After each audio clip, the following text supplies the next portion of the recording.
What's going on, everybody? This is Chris Classic dropping the couch vlog. Hope you guys are having a wonderful Sunday evening. If nobody tells you, remember that God loves you, Christ loves you, and I love you as well.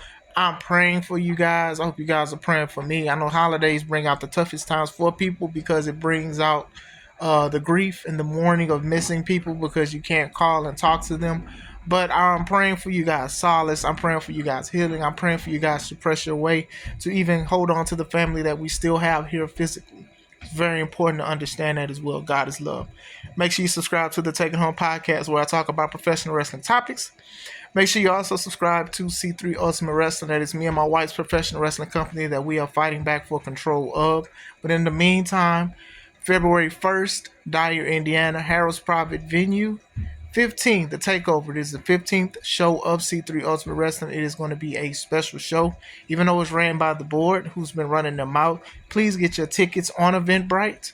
Tickets and promo sale codes have been going on for the past few weeks, and I'm sure there's going to be some more soon. So make sure you get your tickets for that. So if you're in the Northwestern Indiana, you're in Chicago, any spot, you want to see some great wrestling February 1st, come see C3 Ultimate Wrestling.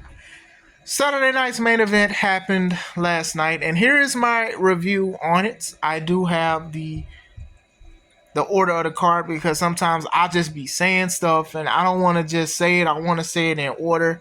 So let's go into it. First match was Sami Zayn versus Drew McIntyre. Drew McIntyre just returned, and he's been taking out people who have been aligning themselves with Roman, or who have aligned themselves. You know, he kicked Jimmy Uso out of his boots last Friday, and he's been attacking Sami Zayn as well. So it's very interesting on how Drew is basically the number one player hater of the year. So that's very cool and dope to see, because I think that he does a great job with that. So that was the first match. Very solid. One of the things that I did like about the match is how Sami was taking the chops from Drew McIntyre. Excuse me, as my daughter's going up the stairs. But basically, Drew would chop him, and Sami would like crumple to his knees in a heap. And sometimes what we see with wrestling is that a lot of people just try to out chop each other and stuff like that. But Drew being a massive guy, it made so much sense. Very solid action. I had no idea commercials was gonna happen, so I was like, when I forgot who threw who. Maybe it was Drew. Drew threw Sami Zayn over the announce table, and then it was like went to like a little commercial. I was like, oh, here we go. Now I do know that it was live on television as well as it is on Peacock. I watched it on Peacock. That's how I usually watch the stuff. Very good, solid match between both of them. Like, a lot of people love Sami Zayn. I think that the love for Sami Zayn is not going to go away. The Sami Uso chants, they were also cool. Like I said, Drew does a great job being player hater of the year. Like, that's his gimmick. It's hate, hate, hate, hate, hate, hate, hate, hate. Reminds me of the Dave Chappelle show skit of the player haters ball. Like, Drew would really be in there because he is a legit hater, but he's a strong and tough hater. In came where Drew rolled out the ring, and then Sami followed, and then when Sami followed Drew went right back in, and when Sami came back in, he got hit with the Claymore 1, 2, 3. I thought that was dope. I thought that was a pretty good way to do it because, you know, it's simple. It's not some things don't have to be so complicated and stuff like that, and we're going to talk about that in a few more matches or whatever like that. Drew winning seems like he's going to be pulling and picking apart at the Bloodline for the time being because of what they've done. And I do want to say, with the consistency of the story, it works very well. You know, just because somebody forgave them doesn't mean that everybody has to forgive Roman for the dastardly deeds that he done. But yeah, him like basically picking apart the Bloodline, I like it. I'm here for it. You know, just because everybody forgave Roman and Cody and all of this stuff, it doesn't technically mean that everyone has to. And even Kevin Owens' gripe with Cody Rhodes, it makes a lot of sense. You know, even Sami bringing up to Seth, you know, you basically stabbed Roman in the back first. Like, it all makes sense. And that's one thing that I do like in this Triple H era, is they are bringing up old stuff. They're not just trying to sweep stuff under the rug as if it never happened. But still, very solid match. Second match was Liv Morgan, the Raw Women's Champ, going against Io Sky. Both of their stable mates, they just stayed at the entrance and let them do whatever they had to do. So it was solid action. I don't know if it was some kind of stipulation to where nobody could be involved, but if not, I like that because you get sick of the numbers game sometimes. You get sick of seeing that a lot, especially like when it involves the Judgment Day, because there's so many of them that wrestle on the card, either current members or former members. I thought that both women did a great job. Liv Morgan might have had a busted nose, like they showed the knee that Io gave her. Io just being a great high flyer. Like some of the stuff that she does is just very flawless. Liv being able to get the crowd like hating her and stuff being annoying because people love Rhea Ripley, so they love her. They love Rhea so much they hate Liv. It works so well, and I think that Liv has been carrying herself very well. I think she's come a long way from those days when she was in NXT, making it seem like she wasn't going to be there long, and I think she done a great job. The finish came where Io went for her moonsault and Liv put her feet up. Io ate it and then she went and took the Oblivion. 1, 2, 3. Liv is the champ. Solid action. You could tell it wasn't more of a top PLE caliber stuff that they were going for during the show. It was like, hey, let's try to get some new fans and stuff. Take it easy for the most part. Both of them did great. I don't think that anybody thought that Io was going to beat Liv. I think the more money is going to be in, obviously, Rhea versus Liv, and even Rhea came out after Liv won, and Liv raised her championship, bloody nose and all. So I think a lot of people are curious with that. So it was decent. It was decent. You know what I'm saying? Like I said, I don't think it's something that we're going to be remembering as like match of the year candidate, honestly, but it was okay. Next match. Gunther, who is the World Heavyweight Champion, versus Damian Priest versus Finn Balor. Now, everybody knows the beef between all three of the guys. Finn Balor is a tag team champion going for a World Heavyweight Champion. I can't even tell you the last time Judgment Day even defended those belts. Yeah, the tag division is very sour. But anyway, good action between them. It wasn't a better match than Sheamus, Braun, and Ludwig, but still, I think it was very solid. Damian was showing what he can do as far as dive outs onto Gunther and stuff. He did an old school, but instead of hitting him in the back, he did a crossbody on Gunther.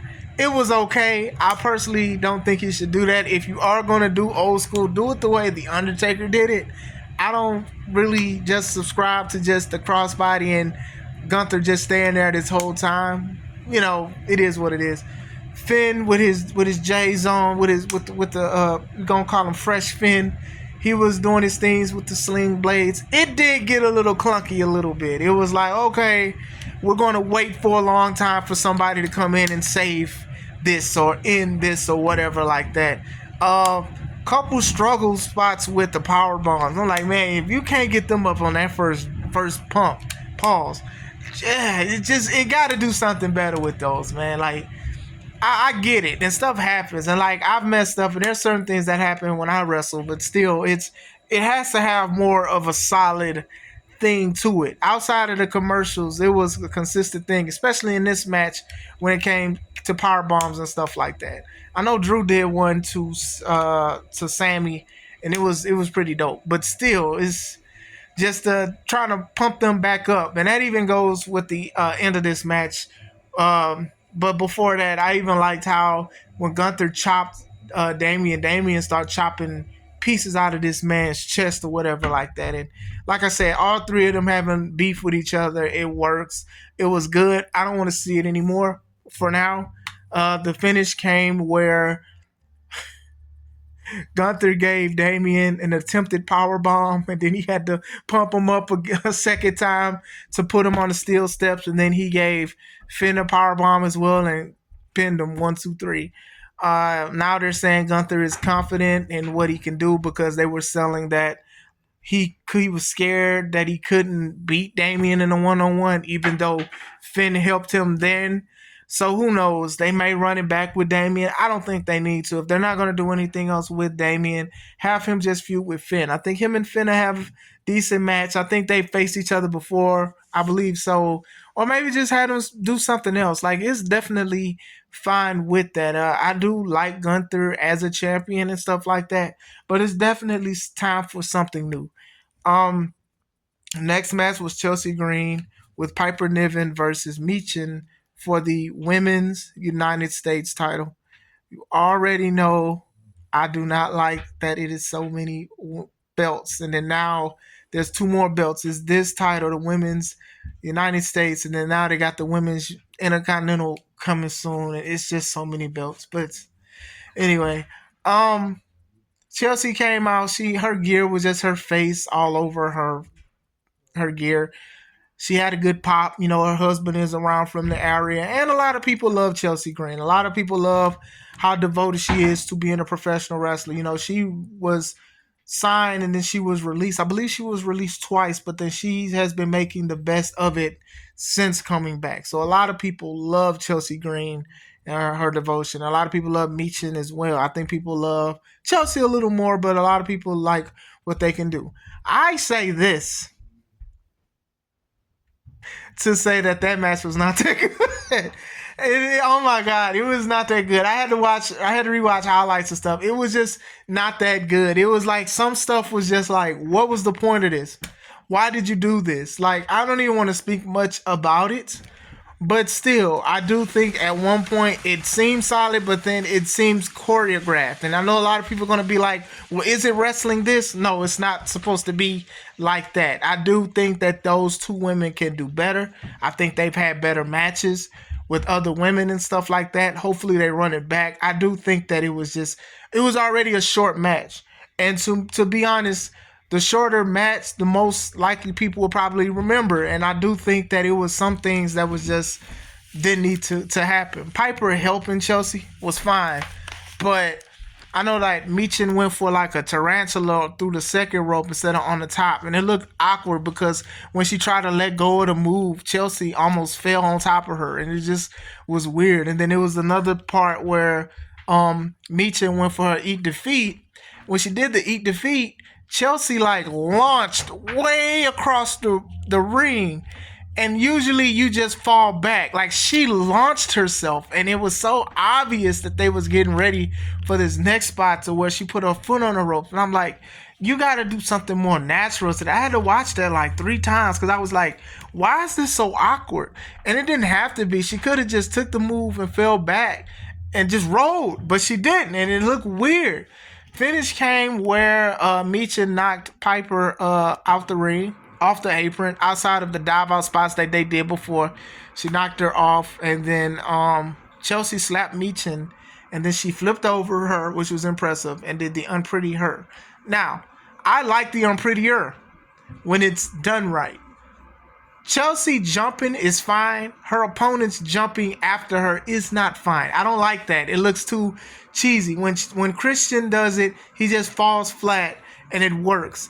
When somebody jumps with that participation stuff, I don't like it. But still, Chelsea is the first United States Women's Champion. The crowd loved it. Good for her. A lot of people have been riding for her. So for her to be the inaugural champion, that's just one of those things. Like I said, I think thinking that all of these belts is too many. I think some of y'all will probably see why I say that in the future. But hopefully, much success to her. Her and Michin running back, I'm sure it'll be better than what that was. It was an 8-minute match, 8 minutes and 5 seconds, but still. Main event time. I'm probably going to be more observant and critical on this one more than the other matches. Cody Rhodes, who came out with the Winged Eagle Championship. He goes against Kevin Owens again for the belt.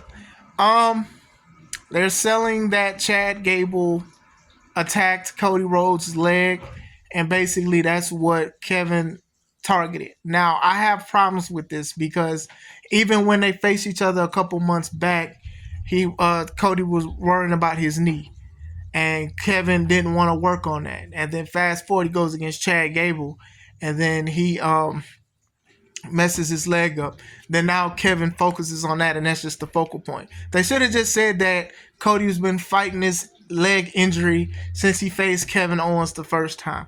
Makes so much sense. Now you make him like he's at a handicap. Cody Rhodes as a handicap. His left leg has been bothering him instead of consistently doing that. So basically, this is the third match to where Cody Rhodes was selling an injury to his leg. I don't like that. To me, I like matches different where you pick apart a body part, but when it's happened so recently within a month's time, it's just crazy. You need to do something else. This makes me understand why a lot of people want him to lose the title, and a lot of people wanted him to lose to Kevin. Now, a lot of people knew that he wasn't going to, but still, it's like a rinse and repeat for his left leg, and it was the same thing. There was some good spots, obviously. It was some solid things, but I definitely see why people feel a certain way. And even with Cody, I felt that Cody wasn't selling enough on his leg, like jumping off the ropes and all of this stuff. And even with his disaster kick, I'll say this. He jumps off his right and his left leg was injured. But still, even when he went on the top rope to do Cody cutters and stuff like that, that's when it should be an issue. That's when it should ail him, where he should either fall or crumple to the ground. And he did that in his match against Kevin Owens. The first match was at Bash at Berlin. He did that at first. But then he dang near didn't even do this at when he went against Gable, and he definitely didn't do it in this match. So that's a heavy critique for me because Cody been in the game for a long time, both of these men or whatever. But solid action. It's just the story and the aesthetic that put it together. Referees were knocked out. Charles Robinson is like one of the senior refs, and he took a big bump down. And then there was another guy came in, and Cody fell on top of him, and it was just like nasty. The finish was a little flat because basically Kevin tried to hit Cody with the chair. Cody moved, and then I believe he hit him with a Cody cutter, and then when he gave Kevin Owens the crossroads, Cody's back, all his back hit the chair. Nothing touched Kevin. So he did the crossroads and then went for a pin. Didn't sell his back or nothing. And then we didn't see a ref until Charles Robinson a few seconds later did the 1, 2, 3. Flat finish. At the end, after the match, I think is the part that got people like interested and stuff like that. After the end of the match, Cody said Long Island and Kevin Owens attacked him and gave him a package power driver. Now, if you are not familiar with the WWE and their terms, usually power drivers are banned. Even when Kevin Owens did it to Randy Orton, it put a silence across the room because a lot of fans know that power drivers are banned. So now the package power driver, which seems more dangerous and looks more dangerous, is made people jaw drop. Now in the independents, Kevin Owens used to go by Kevin Steen, and that was his finisher, was the package power driver. And a lot of people liked it. A lot of people used it. A lot of people took it from him. So, like I said, the move looked devastating. It looked believable and stuff like that. Cody Rhodes, he was on the stretcher. Kevin Owens took the winged eagle belt, and he also stood on top of Cody Rhodes' chest, which was funny and stuff, and he walked away. Fans were saying, you deserve it, because people wanted Kevin Owens to win. Now, if Kevin Owens is going to walk around with the winged eagle championship and Cody is quote-unquote injured, I'm here for it. I am here for it. I love it. That would be good for Kevin Owens. Like I said, he's a great contender. He could have been a dope champion or whatever like that, but obviously they're going to run it back, and hopefully it means something when they run it back. They even had backstage stuff of Kevin Owens and Triple H getting into a pushing contest. People are scared for Triple H because we don't want him to turn into Thanos dust because of his heart situations and complications. But still, it just shows how intense it is, especially for an intense finisher move. So that was like the highlight of the whole match, was what happened afterwards, the package power driver. Now, I know a lot of people looking at the comments, they're already upset. They're like, oh my gosh, he should be banned. This move is dangerous. And this is exactly why. It's levels to presentation, right? AEW does a lot of power drivers and stuff like that, and people are used to it. Kevin Owens does a package power driver, and people are clutching their pearls. Very important to understand that this is a reason why power drivers were banned. But that is my review for Saturday night's main event. It was okay. It felt like dark match. Felt like it was dark matches or house shows more than anything. I do know that it was on other platforms and also like the commercials and stuff like that. But it was okay. I don't, like I said, I don't think it's something that people are going to remember down the line. Maybe Owens doing the package power driver. That probably was like one of the biggest highlights of it. It was cool to see a lot of legends. Jesse the Body Ventura was there living his best life. But other than that, yeah, it's not something I think people are going to be like, this was the top show of the year or whatever like that. I don't know if this is going to be the final show of WWE as far as the PLE. Maybe it is. I don't know. But still. What do you guys think? Did you enjoy it? Did you like it? What didn't you like? Let me know. I hope you guys have a wonderful day. This is Chris Classic. Let's take it home.